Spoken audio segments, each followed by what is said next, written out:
Welcome to SportsBeat KC, the Kansas City Star Sports podcast presented by First Federal Bank. It's Monday, July 11th, and I'm Blair Kirchhoff. On today's show, Kansas State beat writer Kellis Robinett and I catch up on college sports realignment, this time from a Big 12 perspective.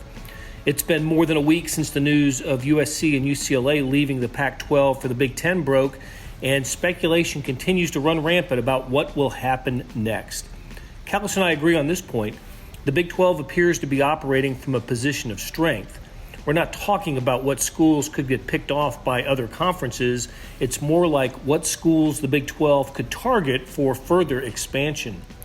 After a break, we switch gears and preview Big 12 Media Days that happen later this week in Dallas and discuss the significance of the Wildcats getting a commitment from the state of Kansas' top football prospect. Okay, let's get started talking with Kellis Robinett. Kellis, it's been a while since we've chatted, more than a week, a couple of weeks ago, and since that occasion, a lot has happened in college sports. We're going to talk about a few topics, but the subject that's still on everybody's mind is realignment. So you and I need to catch up a little bit on our realignment chatter. You know, I remember a few months ago you took the lead on a story that asked a lot of questions about realignment. This was before USC and UCLA left, and it got a lot of. It was really popular. And what I remember about that was realignment is a topic everybody loves to talk about, even when there's no catalyst for it. But now we definitely have a catalyst with the Pac-12 schools, UCLA and USC, heading to the Big 10. This will be their last year in the Pac-12. So pretty big news that hit a couple of weeks ago. And the question now becomes what's next? And we'll speak in our region. We'll talk about the Big 12. It just seems like, at least in the moment, the Big 12 is not operating from a position of weakness. Here. There are people in the Pac-12 and people in the ACC that are worried about their future. I'm not so sure. The Big 12 is always concerned about its future, but I don't think it's risen to the level of worrying about its future. Do you think I'm right about that? I think you are right. I think this time it's different for the Big 12. We've been through every possible angle of this in the past, and every time it's been different. The Big 12 has been the prey, if you will, the team that has the members at the bottom end of the conference without big media markets and big fan followings, squirming every day. What's going to happen to us?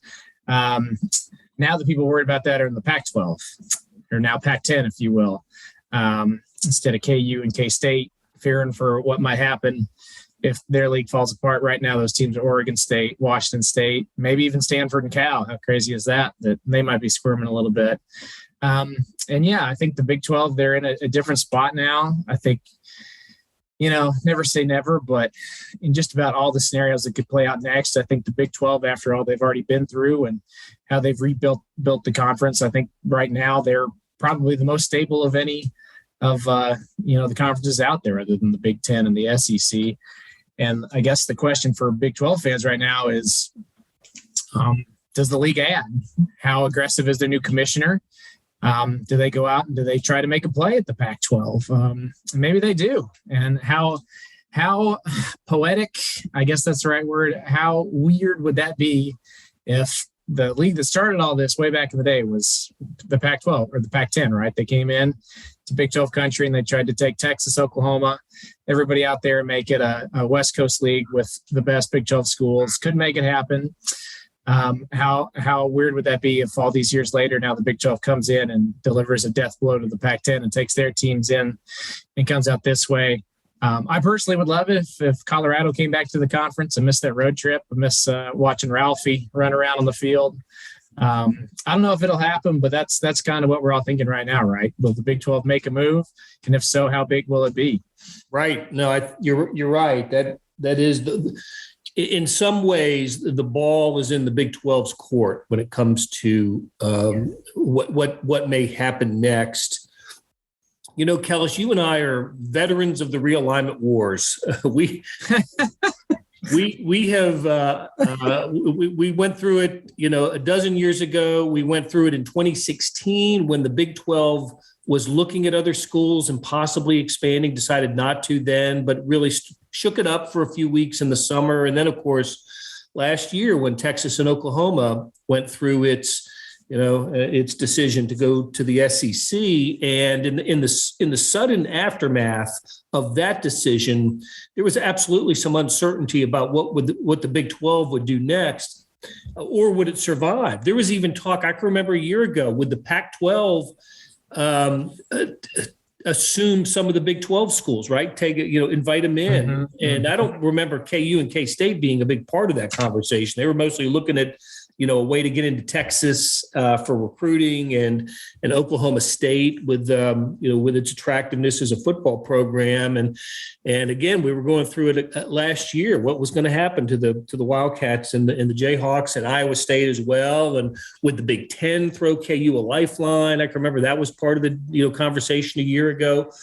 But I give commissioner, where you talked about the new commissioner, Brett Yormark, and he's got some decisions to make, and we he's young, we think he's going to be aggressive. But I also credit Bob Bowlesby for saving the Big 12 by expanding. And, when they took in BYU, Houston, Cincinnati, and Central Florida, I thought that was a bold move, a great reaction to the loss of Texas and Oklahoma. And I can't help but wonder now if George Kalifkoff, and again, I may have been mispronouncing his name for years now, but anyway, I wonder if he might not do something similar and, take a look at a Boise State, San Diego State, some of the Mountain West programs that are, that are attractive in football for sure. And if that's not a way to mimic at least what the Big 12 did a year earlier. If I had to put the odds on what happens, I don't feel great one way or the other on anything. I wouldn't say, anything's a lock or even, like a 70% chance of happening. But if I had to guess what happens, I bet that's probably what happens. The Pac-12 probably follows the same pattern the Big 12 did a year ago. I think they probably look at their options. Maybe they have some back channel conversations and see if TCU or somebody still is interested in coming out there. I don't think that's the case. Last year at this time, heck yeah, TCU would have loved to be in the Pac-12. Pretty much, I don't know, just about any Big 12 school, given the chance to jump leagues last year, probably would have done it until things settled down and they added the schools that they did. But I just going through that same, scenario, I feel like the Pac-12 is probably going to follow it. They might try to look to expand, realize that there's not a ton of great options out there and say, you know what, maybe let's just go San Diego State, go Boise State, and do a new Pac-12. The only worry about that, though, is that unlike the Big 12, like you said, when the Big 12 went out, they added BYU, very good ad, Central Florida, very attractive ad, Houston's been a Big 12 team forever. They just weren't in the league, right? And Cincinnati, Cincinnati's kind of weird, but, they were in the playoff last year. They're off there with West Virginia. It all makes sense, right? Nobody wants to see Texas and Oklahoma leave, but these four schools coming in add a good deal of strength, puts the conference on stable ground.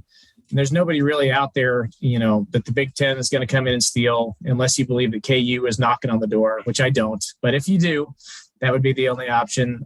SEC is not going to come in and take anybody. Pac-12 is going to be a little different because I can't imagine that Oregon and Washington are dying to play in a, watered down Pac-12.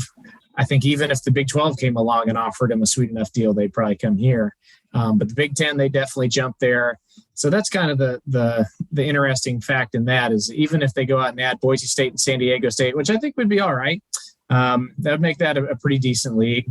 The big fish at the top of the conference, I think you'd always worry, when are they going to try and sneak out the back door on us? So that just adds a whole nother layer to all this, even though they have a move that could make the conference okay again. I don't know how you convince everybody that Oregon and Washington are going to stay there long term.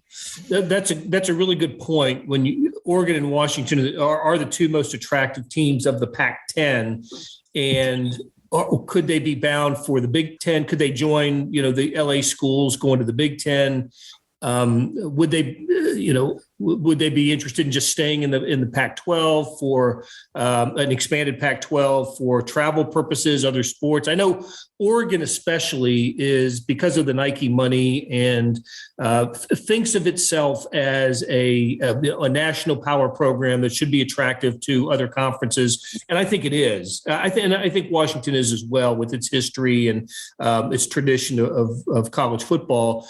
To me, the Pac-10 schools that are maybe in a little bit of trouble when it comes to options are Cal and Stanford, and the Bay Area schools. Stanford football, or Cal football, has just been so mediocre for so long. And, Stanford, of course, is an incredible academic institution, but I don't see, I don't, when I read scenarios and read about this, I don't see where Stanford is showing up in a lot of other places other than the Pac-12. So I'm curious about those two schools, but Arizona State, Utah, and Colorado, certainly before the day was over, when it was announced that UCLA and USC were going to the Big Ten, those four schools, the four corner schools, talked about as being an attractive target for the Big 12. And I think that would be, if that was the only move that was made, it would eliminate the Pac-12 as a conference. But I think it would really enhance the Big 12 if they were able to lure those four schools in. Let me ask you this. We talk about, it seems like when we say the Big 12 might look to take some Pac-12 schools, the line of thinking is, Arizona State, Colorado, Utah. That seems to be the most obvious. Do you think the Arizona schools would be tied together? Do you think you'd have to take both? Or if the Big 12 really wanted to be selective, do you think they could do Oregon, Washington, one Arizona school in Colorado, something like that? You think that's on the table? I think, there's nothing off the table. That's for sure. You wonder if that was the thought of the Big 12, would politicians in Arizona try to keep those schools together as a future? Because we've seen that in different realignment scenarios. I remember way back when Kansas senators were adamant about keeping KU and K-State together in any future conference. The thing about separating Arizona and Arizona State is I don't know the dynamics of the schools in that. I've covered games. We've all covered games there and been to Phoenix.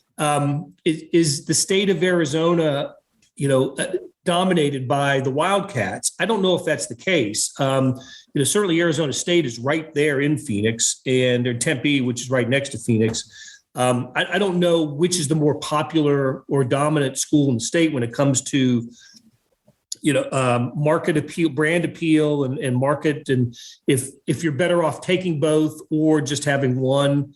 But going back to Oregon and Washington, those are the two most appealing schools left in the Pac-12. And if you had a chance to take those, even if you sweeten the deal by saying, look, you don't have to sign a grant of rights, you just come into our conference. If you end up somewhere down the road getting a better deal, you can do it. But come to the Big 12 if you don't have another place to go right now. So I would. Listen, I would take them all, to be honest with you. I would. I've been saying this for since the realignment wars of 10 and 11, that I think the Big 12 and the Pac-12 should have had some sort of agreement, merger, whatever you want to call it, and just be the dominant conference west of the Mississippi River and own three time zones: the Central, the Mountain, and the Pacific. It may end up coming to that with the Pac-12 and the Big 12 reaching some agreement. There's some talk that we heard late last week that the Pac-12 and the ACC might reach some sort of loose alignment and non-conference games, and then having their conference champions play each other in a final league title game. Listen, all of this is going to depend on, is there going to be a next move for the SEC and the Big Ten? And I saw where the Iowa athletic director, Barta, came out in a press conference last week saying that he doesn't think the Big Ten's going to move right now on another edition unless it's Notre Dame. Notre Dame is the big prize left out there. So if that's the case, then If the SEC is set at 16 and the Big Ten is set at 16 or 17, depending on what Notre Dame does, maybe some calmness, reaches the college sports landscape. But to me, you still have to be aggressive if you're the Big 12. You still have to be looking for, some stability and try to make yourself the third best conference. Right now, that's where they are in terms of financial, payouts from football and TV contracts. They are number 3 ahead of the ACC and the Pac-12.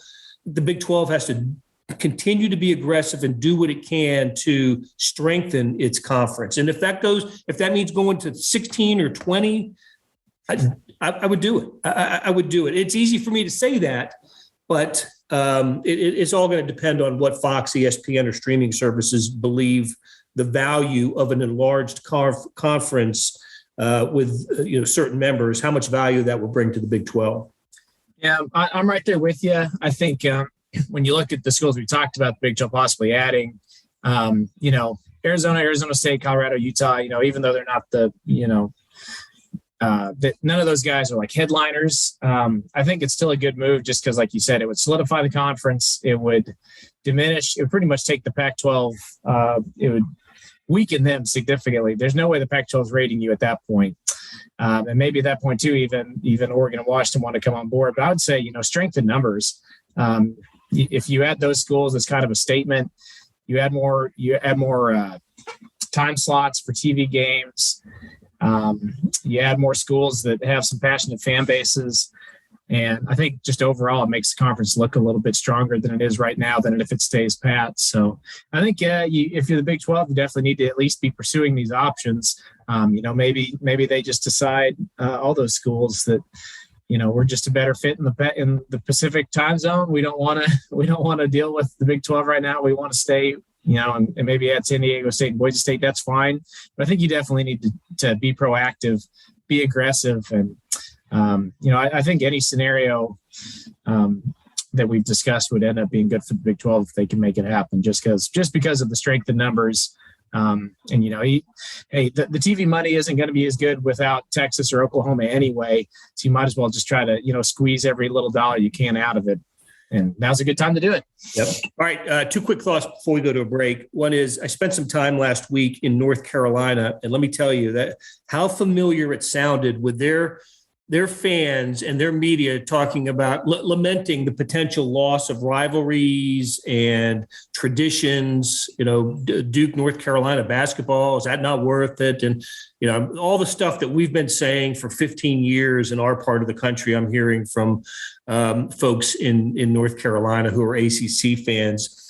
And the other note I wanted to strike here before we go to break is you and I are going to be talking a lot more about this week at Big 12 Media Days. Those start on Wednesday in Arlington, Texas. You and I and the entire conference will be there to discuss this topic and many other topics. So, Kellis, let's take a break and we'll be right back.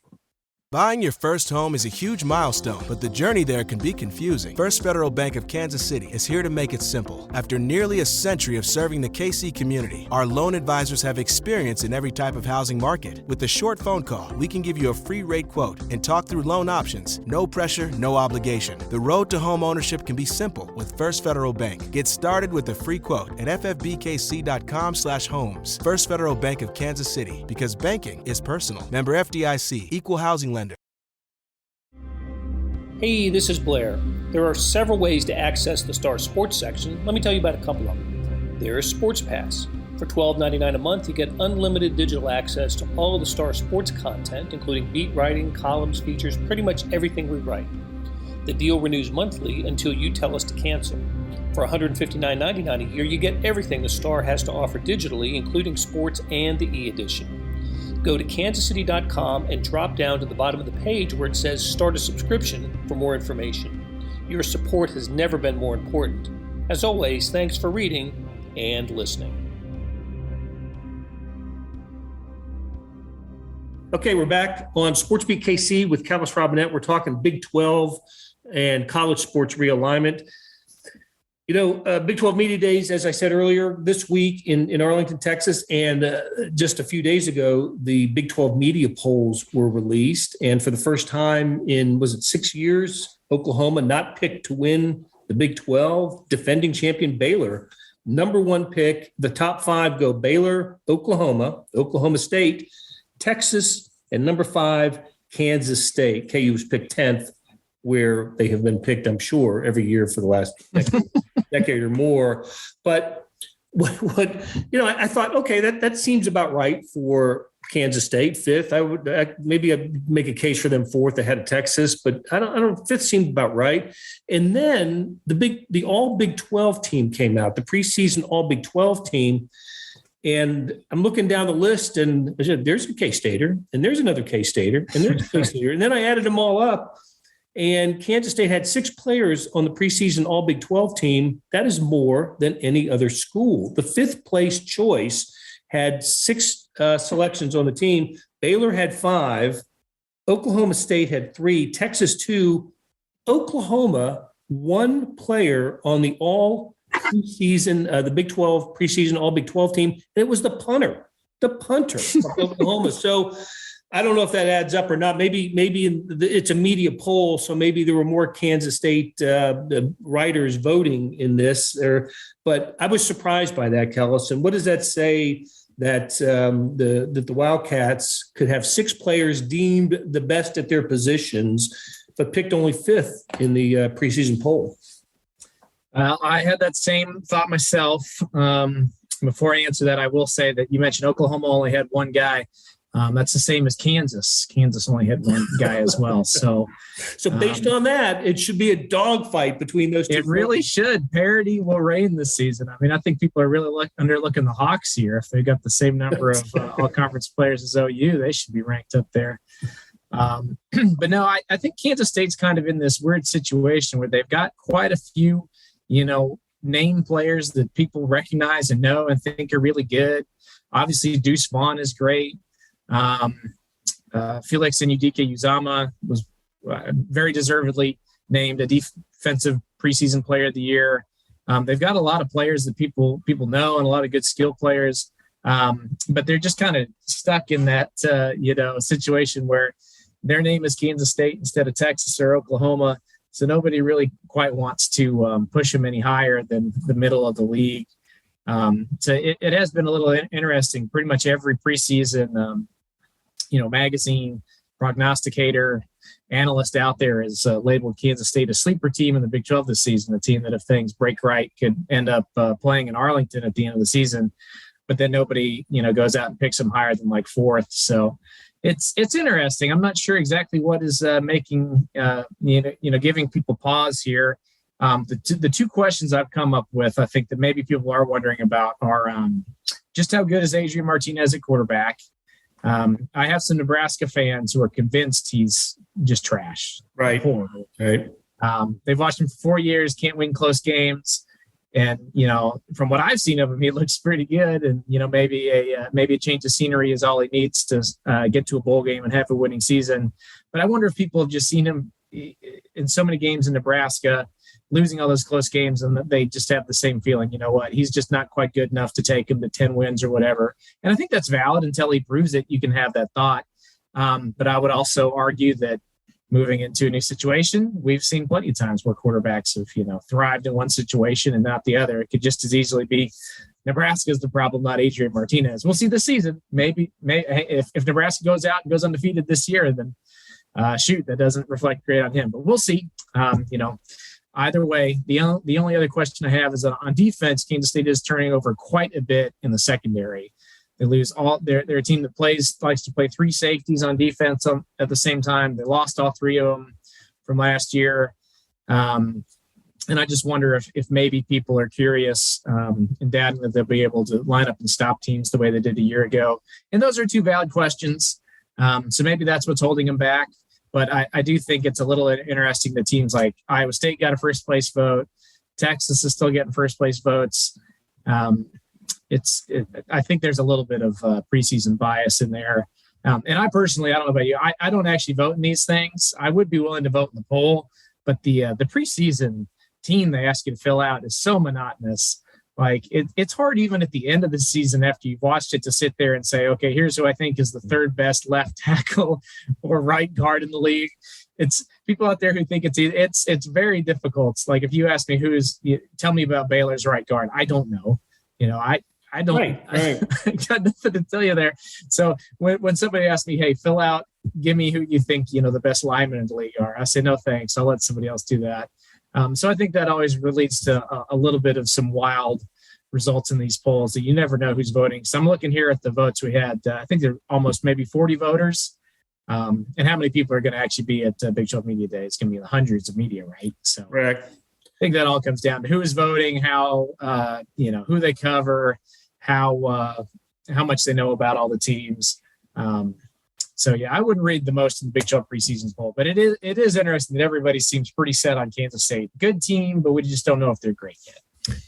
When for about 20 or 25 years, I did a Big 12 preview for one of those magazines. It doesn't publish anymore, but it gave me a little bit of insight. I was the deadline for football preview magazine stuff was in April and May, and so I remember in February and March, I would be calling schools and getting rundowns on players, and I had to pick an preseason all Big 12 team. And I always felt like, I was in a good position to vote for the media team when the Big 12 asked for it, but the magazine went out of business, hasn't printed in a couple of years, and so I'm with you. I don't feel like I have enough knowledge to vote on a preseason all conference team. So I don't do it as either. And so we shouldn't criticize anybody's ballot because they're out there doing it. But it is, I think it is wise to let people know that it's difficult. It's a difficult task, and not necessarily what you're going to see at the end of the year after these teams perform. So one player who is not part of the 2022 Wildcats, but will be part of the 2023 Wildcats is Avery Johnson. And the last time we talked, Kellis, he was a week to 10 days away from making his announcement, and the Mays quarterback did that, and he picked Kansas State as you suggested he would. I gotta tell you though, Kellis, when you told me in our last conversation that Kansas State had not signed the rivals' top prospect from the state of Kansas, which Avery Johnson is, since 2004, I was dumbfounded by that. So I went back and looked at who all those top prospects were from 2005 until last week. The top prospects in the state of Kansas and where they ended up going. And first of all, you are correct, of course, that is what happened. And, there is a variety of schools represented on that list, Nebraska, Miami, Tennessee, Oklahoma State, Auburn, Miami, North Carolina, Wisconsin, who ended up getting the state's number one prospect.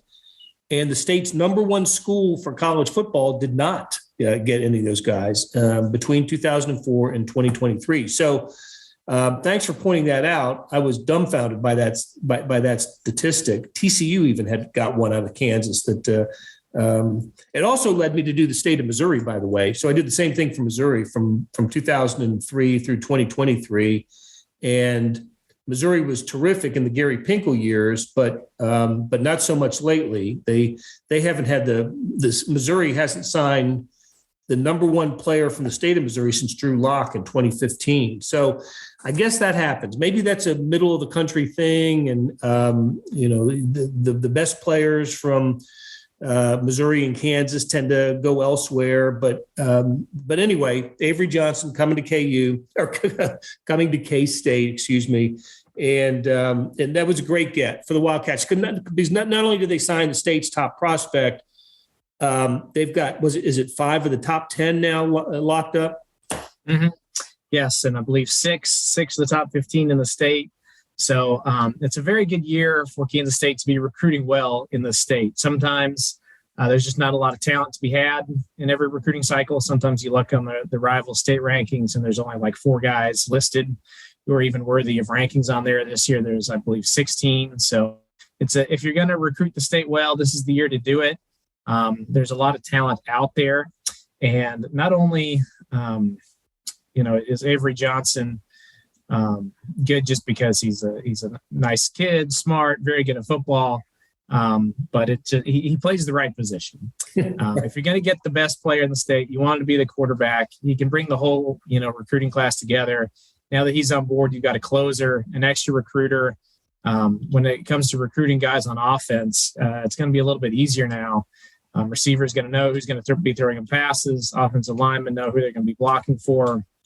When they look and see, hey, this is a guy who was competing at the Elite 11 finals, top-rated player in the state. He wants me to come play with him. Can be a real big factor. We saw when Arch Manning committed to Texas. I don't know if you saw how many recruits they got after that. But their recruiting went nuclear. Yeah. Not only did they get Arch Manning, but everybody who was on the fence about Texas all of a sudden was committed. They got like 10 new guys in a week. Went from like 15 to number 3 in the recruiting rankings. I'm not saying Kansas State can expect that because Avery Johnson came on, but they if they do it right, they can get a similar boost, just albeit on a lesser level. And I think you're already seeing that. People are taking Kansas State more seriously in recruiting right now, and having Avery on board only helps that. And of the class of 2023, they have gotten, seems like all the good players out of Wichita too. And yes, to get have the state's, it's not however you want to label it, the state's largest metropolitan area, the state's biggest city for sure, Wichita, to get the corner of the market on that city is, to me, also a nice statement for the Wildcats. It is. And when you think back to the last time Kansas State was really good, it's because they dominated the Wichita area. They had Arthur Brown, Bryce Brown, Chris Harper, some other guys in there. Tyson Hartman was a really good player for a while. Anthony Cantelli, kicker, was really good. They all came from Wichita, all very highly touted players. A lot of them they got as transfers, but they did eventually get them.